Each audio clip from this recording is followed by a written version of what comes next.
Alrighty, so we're going to start chapter 6, which is all about factoring. So breaking down polynomials into its product of factors. So just like if we talk about thinking about a number like 12 and writing it as a product of its factors, that means writing it like 2 times 6 or 3 times 4 or 1 times 12. Those are the factors of 12, the things that multiply together. So we're going to do that for polynomials, so looking at things with variables. So we're just going to talk about different strategies for factoring that helps us solve different types of equations and things. So today we're going to look at GCF, greatest common factors, and factoring by grouping, which is also basically just a greatest common factor situation. So it's kind of the exact opposite of doing the distributive property. Think of it like you've distributed a number through, and now you're just pulling that common factor number or variable back out. So what you're looking for are things that are in common in both of the or however many terms you have, and you always want to look for the greatest thing, so the most you can take out. So take a look at the first one. We have a 7 and a 28. It's really helpful in kind of mental math, mental arithmetic, number sense, to think about your multiplication facts when you're doing this and have a calculator handy if necessary. But 7 does divide into 28 actually 4 times. So 7 is a common factor of both. So the GCF for those two terms is a 7.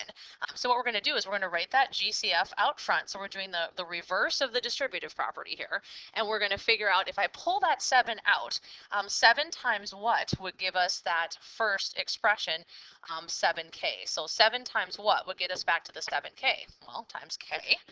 And then we have a plus, so plus, and then 7 times what? So what can I put in that second position will give us the 28. Well, 7 times 4 is 28. So one way is to think about, hey, what can I multiply by? Another way to think of it, though, once you figure out what your GCF is just to take every term and divide it by that GCF and see what you have left. So if I do 7k divided by 7, it leaves me with k. And if I do 28 divided by 7, it leaves me with 4. So some people prefer thinking of it as, I'm just going to divide everything by my common factor, see what I have left. Some people like to think of it, what can I multiply by? Whichever way is easier for you, that's totally fine. How do you check your answer? Well, just distribute it back through. 7 times k, that's your 7k, and then 7 times 4, there's your 28. Notice we started with 2 terms. Remember what that's called with 2 terms? Binomial. That means that what's left on the inside also needs to be a binomial. We're not getting rid of terms here. We're just rewriting it by factoring out the greatest common factor. So we're looking for what's in common. All right, let's try another one. So this is another binomial. So we have a 32 and a 24. So we're looking for the GCF between 32 and 24. Well, they're both even. So 2 divides in there for sure. Can you think of any bigger numbers that do? Go ahead and pause and think about that. Try some guessing and checking here. I think we can pull out actually an 8 out of each of those. So a GCF of 8. So remember what that means then. My 8 is my GCF, my factor. I'm doing the reverse of the distributive property here. So 8 times what would I put in that first position to give me 32m? Well, 8 times 4. And then m, if I have that variable term as well. And then it's a plus, so plus. And then 8 times what? In the second position would give you a 24. So 8 times what is 24? Well, that's 3. So it leaves me with the product of 8 times in the parentheses 4m plus 3. Remember, thinking about multiplication is one way, but you could also do 32m divided by 8, see what you're left with, 4m. And then you could do 24 divided by 8 and see that you're left with 3. If it's easier for you to think division, use your division. So that's pulling out a GCF. Let's take a look at this last one here. 8a minus 9. Greatest common factor. Oops, Daisy. Greatest common factor, GCF. What could you pull out of an 8 and a 9? Do they have any common factors other than 1? I don't think so. I think the only thing we can pull out is a 1, which means it would just be 1 times 8a minus 9, which isn't really super helpful. We wouldn't even really think about it that way. I would just think of, yeah, that's can't be simplified. We can't break it out. There is no GCF. It is not factorable. So this one, there's nothing that we can do. We can't factor it with a GCF. So it's not factorable with a GCF. So sometimes there isn't a common factor, and that's something that we need to be aware of. All right, let's take a look at pulling out greatest common factor when there's variable and number terms that we can pull out. So that gets a little bit more involved. More things to look for, I guess, when we're trying to think about what's in common. And the more terms you have, we have to make sure it's true in every single term. So when we're looking for this GCF, it has to be in every term. So let's take a look at the numbers first. We have 100 and a 50 and a 25. What could you pull out of all of those? A good strategy is always look at your smallest number and and see if it divides into the other two, because if it does, that's the biggest thing you can pull out. You can't ever pull out something that's larger than your smallest value. So does 25 divide into 50 and 25? Sure does. So I know 25 is going to be my numerical value. Let's talk about the variables. I have m cubed, m to the fourth, m to the fifth. What do they all share? What do they all have in common? They all have at least 3 m's. So m to the third. And again, you can't pull out more than what you have, right? So we have to make sure we keep that in mind. All right, so we're going to pull out a 25 m to the third. Now, how many terms are you starting with? 1, 2, 3 terms. We call those trinomials. So that means I should have 1, 2, 3 terms on the inside as well. And again, we can think multiplication here or division. So we can think 25m to the third times what would give us this 100m to the fifth? Well, 25 times 4 gives me 100. If I have m cubed already, how many more do I need to get to the fifth? Well, I would need 2 more, so m to the second. Then minus, because it's subtraction. 25 times what would give you this 50? Well, 25 times 2. And then m cubed times what would give you an m to the fourth? Well, I need 1 more, so m. And then plus, got to be real careful here. A lot of people have issues with this last one. 25 times what would give you 25? 1. We need that placeholder. Don't just put nothing there, because then it's only a binomial. We need that placeholder. M cubed times what would give you m cubed? Again, just the 1. We pulled out that entire term, so timesing by 1 would get us back. And again, we can distribute that through. If it's easier, once again, to think of it as division, you could do 100m to the fifth divided by 25m to the third, and we can just reduce the fraction. 25 divides into 100 4 times. If I have 5 m's on top and 3 on the bottom, 3 of them would divide out, and it's going to leave me with 2. If that's easier for you to think of it as division, absolutely do it that way. All right, let's take a look at another one.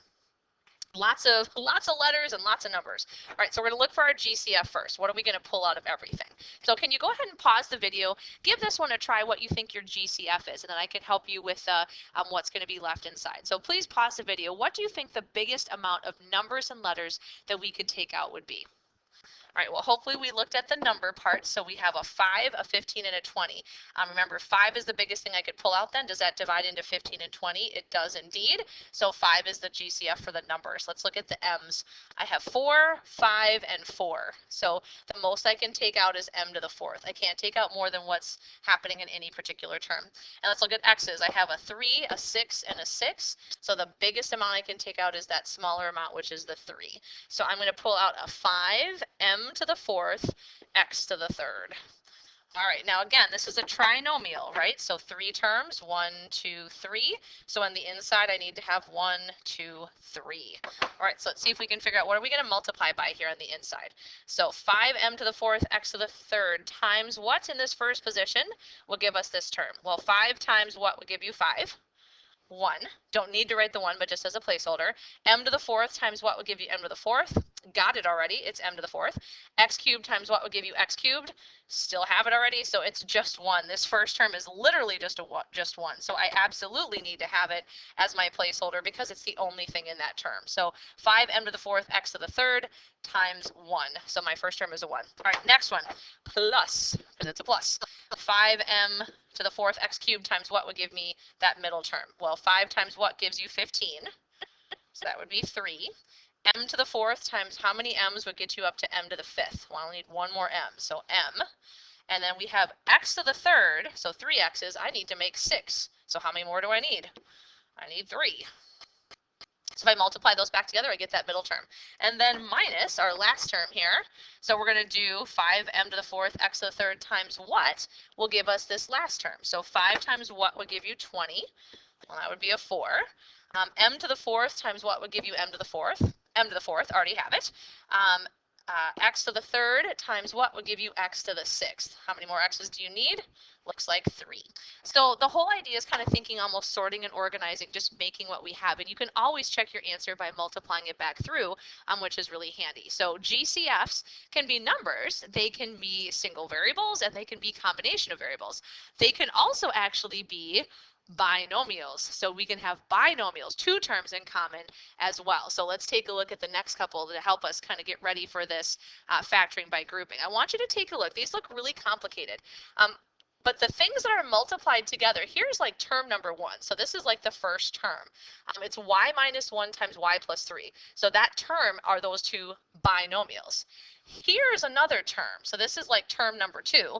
It's y minus 1 times y plus 4. So the terms are actually these binomial things, and they're connected by a subtraction sign. So there's actually just two terms in this whole huge expression, and they're connected with a minus sign.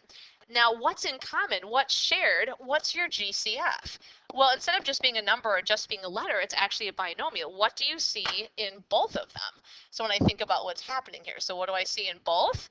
This y minus 1, it's happening in each of them. So when I think about trying to pull out a common factor, it's going to be being able to look for a binomial that's in common. So my GCF is this y minus 1. So I'm going to pull that out front. So that's my GCF. That's what's out front. Now remember how we did the rest of this then? What's left inside is what I multiply the y plus 1 by, right? To generate each of those terms. And remember, those terms are connected by a subtraction sign. So y minus 1 times what would get you back to this entire first term? Well, what are you missing? You're missing this y plus 3. So I need to multiply by y plus 3. For the second one, y minus 1 times what would get you back to this whole second term? Well, what are you missing? The y plus 4. Notice they're binomial, so I'm going to keep them in parentheses just to make that a little bit more clear to see that. So when you're doing this multiplication, it's really important to think about how that's going to look when we put those together. So keeping track of what each of those terms are going to be. So I've pulled out the y minus 1. Oh, I think, you know what? I think this is supposed to be a plus sign. Is that a plus sign on your notes? If it's not, can you make that a plus sign? I just want to have a little bit easier thing to work with. I think that was supposed to be a plus. I apologize for that. I think mine is the old, I have old copy here. So I'm pulling out the GCF, which was a binomial, and I have those terms left inside. Now that would be fine, and I could leave it like this. It's just that I think I can simplify a little bit in here to make this a little bit easier. So we've got a y minus 1, and then what would be left inside here? It looks like we have y plus y, so 2y, and then 3 plus 4, so plus 7. So kind of just taking that next level. So GCFs can be binomials. Let's try another one of those so you can get another picture of what that could look like. All right, so let's take a peek here. Again, these are more complicated looking expressions, but let's kind of underline the terms here. So this is one term, so that's a term, because they're multiplied together. Here's another term, because those are multiplied together. And these two terms are connected with a plus sign. So I have term number 1 and term number 2. All right, so can you take a moment, look at those two terms. What do you see that's in common? What do they each have in them? Looks like they each have an a plus 5b. Now the second term happens to have two of them, but they each have at least one of them, kind of like having an x versus having an x squared. What do they share? They each have an x. Same idea, it's just a binomial. Looks kind of crazy, but that's what that would be. So they each, it looks like, have an a plus 5b in common. So my GCF would be the a plus 5b. So I'm going to pull that out front. So a plus 5b is my GCF. Now what goes inside is what I need to multiply this a plus 5b by to get back to term number 1 and term number 2. Because remember, there's two terms here connected by that plus sign. So what you're looking for is to fill in those blanks. So a plus 5b times what in this first position would get me back to this? Well, I took out the a plus 5b. All that's left is the k squared. So it's kind of like sorting and organizing here. I'll color code on this one. So a plus 5b times what would get you back to this? Well, what are we missing? Well, we're definitely missing the m squared. And this was squared. That means it's a plus 5b twice. I only have one of them, so I need another a plus 5b. So you're looking for what do you need to multiply by to get back to that original. So GCFs can be kind of complicated, right? They can have a lot of terms as part of them. They can be binomials or even bigger things. So the reason we need to be able to handle that is we have to be able to do something with factoring by grouping, which we're going to talk about in just a second. All right, the last thing we're going to talk about before we do that last little piece is factoring out negative common factors. So the ability to factor out either a positive number or a negative number. And sometimes it's just kind of personal preference, really. But take a look at this binomial here. So I have two terms. Here's term number one, term number two, connected by that plus sign. What's the GCF? So what's in common? Well, they each have an r to the first. So the GCF is an r. Because that leading coefficient is negative, though, you actually could pull out a negative r as well. The only thing that changes are just what the signs are of the terms. So it's really a personal preference. So let's try it both ways so you can see the difference. So I'm going to pull out regular r here first. So then again, remember, r times what and r times what are going to get us back to these original two terms. And let's figure out what that would be. All right, so r times what would get you to negative 6r to the second. Well, it would have to be a negative 6. And then we need one more r to get to an r squared. And then r times what in that second position would get you plus 5r. It would be plus 5, right? Because r times 5 would give us 5r. So if you pull just positive r, the signs on the inside would be a negative and a positive. Watch the difference, though, if you pull out a negative r instead. Because that leading coefficient is negative, I can do it either way. So I'm figuring out r, negative r, or opposite of r, times what will get me back to those two terms. All right, well, let's see how this is different then. Negative r times what would get you back to this negative 6r squared? Well, it's already negative, so it just would be 6. And then we still need an r, though, to make an r squared. All right, negative r, this was the tricky part. Negative r times what would give you a positive 5r? Well, a negative times a what gives you a positive? It's got to be a negative, so that would be minus 5. So think about that when you distribute it out. Negative r times negative 5 would be positive 5r, which is exactly that second term. So what's different if you pull out a negative? Well, it's whether the negative is on the outside or whether the negative is distributed through the inside. It's really personal preference. A lot of times I try to pull out a negative because for me, that's a little bit easier to deal with sometimes, is to have the negative out of the parentheses, but you can do it either way. So that is personal preference. It's totally your choice. All right, let's talk about factoring by grouping. Factoring by grouping uses GCF. Grouping is when you're going to see 4 terms. If you're looking at polynomials that have 4 terms, so notice we've got 1, 2, 3, 4. So 4 things separated by adding and subtracting. We're going to be looking for GCFs in each pair of terms. So we're going to be looking for GCFs, what's in common, to see if we can get to one of those common binomial factors, what we were practicing just a minute ago. So I'm going to have you just group them the way they are right now. So I'm going to do a little color coding here. Let's group the first 2 and the second 2. Sometimes you have to rearrange the terms. Sometimes it groups out really well. What is the GCF in these first 2 terms? So the GCF between these first 2, well, 6p and 6q looks like they have 6 in common. So I'm going to pull that 6 out.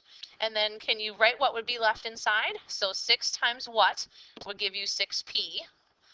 That would be p. And then 6 times what would give you 6q? Well, that would be q. So 6 times p minus q. Let's take a look at the second 2. What's the GCF of these second 2? What's in common between r times p and r times q? Looks like just r. And notice there's a plus sign out front, so I'm going to go ahead and keep the sign. That's really important. Keep the sign of that r that I'm pulling out because it's a positive. That's probably the easiest.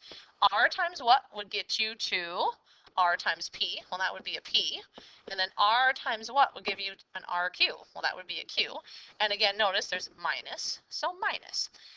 If you distribute those out, you should get back to the original 4 terms you started with. Now, why did I do that? I'm just going to get rid of these arrows so we have a little bit less to look at here. So why I did that is now take a look. I have actually 2 terms.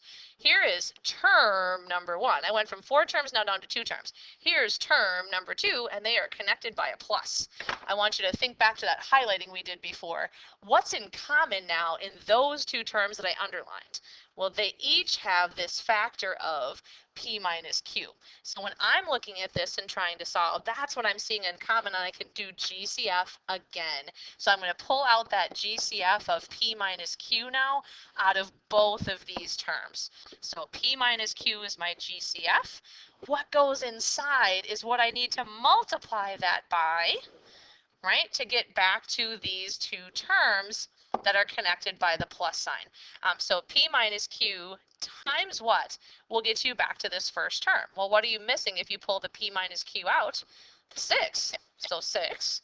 And then we do the same thing for the next one. P minus q times what will get us back to the second term? Well, if I pull out the p minus q, It's going to be the R. So I have actually these two binomials that multiply together will give me those four original terms. So that's called factoring by grouping. You're looking for GCFs in two pairs first out of those first four terms, and then you're doing the GCF that's a binomial out of the two terms that are remaining. Now I want you to watch what happens when you multiply and do FOIL on those two binomials that we just ended up with. So I did first, outside, inside, last, and look at the four terms that I ended up with. They might not have been in the exact same order as the original four, but if I rearrange, it's the exact four things. And that's the whole idea. If I factor it, I should be able to work backwards and get back to those original terms. So factoring by grouping, we're looking for those GCFs and then pulling out that common binomial factor. So let's try another one just to make sure that we're tracking okay here. I'm going to get you started, have you pause the video and try it, and then we'll come back together. So I want you to group it, the first two, and then group with the second two. Look for the GCFs there. See if you can figure out what you pull out. So go ahead and pause the video. All right, so for the first two, what do we see that's in common? GCF, what do each of these terms have? Well, it looks like a Y. So if I pull the Y out, Y times what would give you XY? That would be an X. And then Y times what would give you 2Y? That would be a 2, and this is subtraction, so minus, and we have our binomial. So remember, if you start with a binomial, you should end up with a binomial on the inside. All right, GCF for the second two, 4 and 8. Looks like what we could pull out would be a 4. Because it's a minus sign in front, remember how we talked about you can pull it either way? I'm going to pull out a negative 4. I'm going to start with that and see if that works for me. Negative 4 times what would give me negative 4x? Well, that would be an x.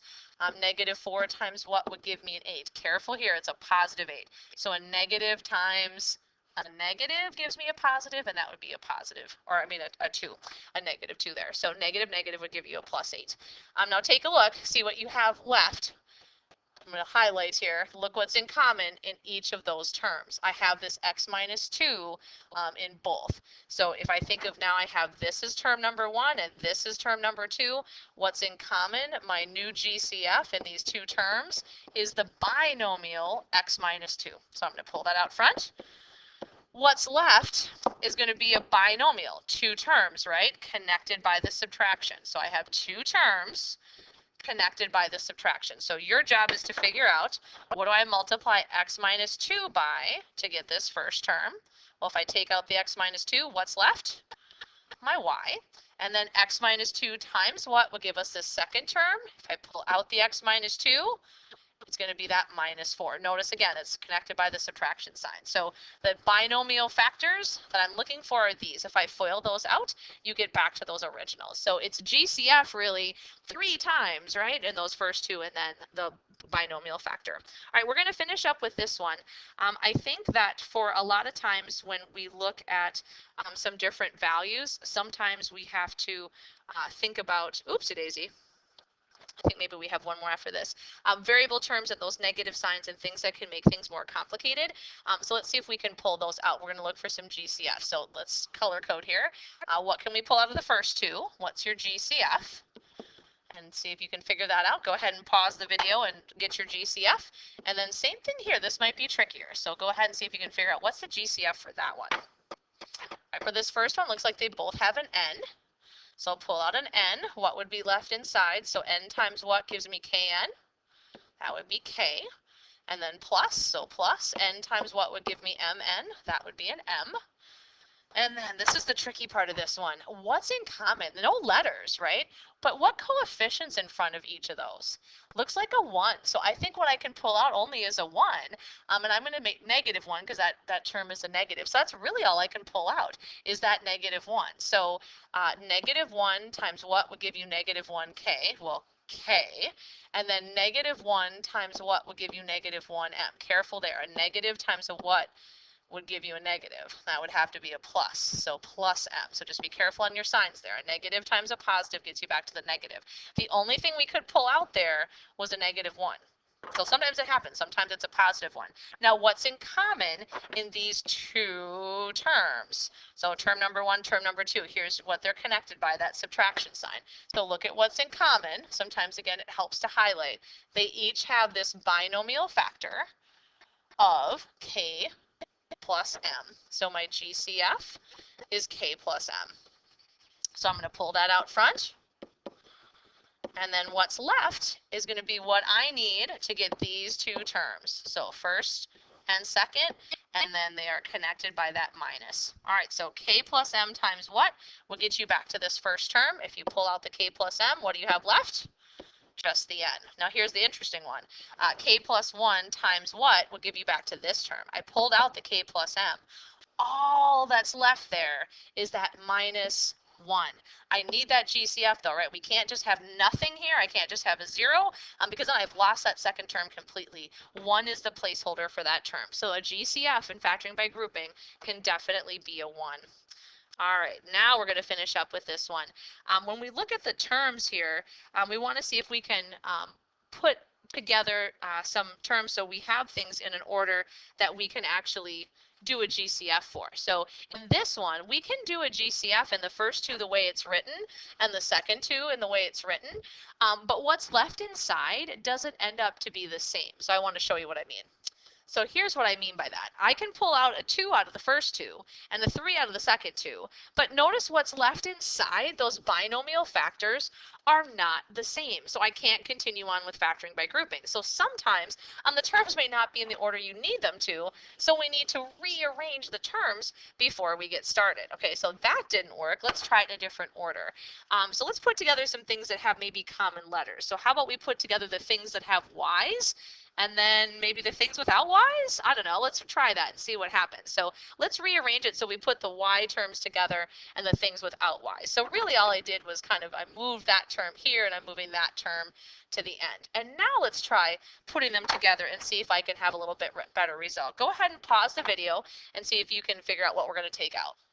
All right, so it looks like in the first two we can pull out a 5 and a y squared, and in the second two a negative 6. 12 and 18 are each divisible by 6. There's a minus sign out front, so I'm going to do a negative 6.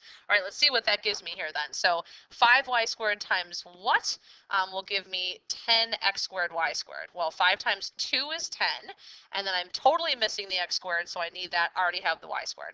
And then 5y squared times what will give me a plus 15y squared. So plus 5 times what is 15? 3. Already have the y squared, so I'm good to go. All right, let's do the second one. Negative 6 times what will give you negative 12x squared? Well, I need a 2. 6 times 2 will give me the 12 and an x squared. And then negative 6 times what will give me negative 18? Well, 6 times 3 is 18. If it's going to be a negative, and I already have a negative, that better be a plus. All right, now take a look at your two terms. So here's term number 1. Here's term number 2. What do you notice that's in common? What do they each have? What do they share? Well, again, if you think about our highlighting here, if that helps, they each have this binomial factor that's in common. So that's going to be what is our GCF. So we're going to be able to pull out now a GCF of that 2x squared plus 3. So I'm going to pull that out front, 2x squared plus 3. And what I have left is what I need to multiply that by to get back to these two terms, and again, subtracted in the middle. All right, so 2x squared plus 3 times what would get us back to this first term? If I pull out the 2x squared plus 3, all that would be left is a 5y squared.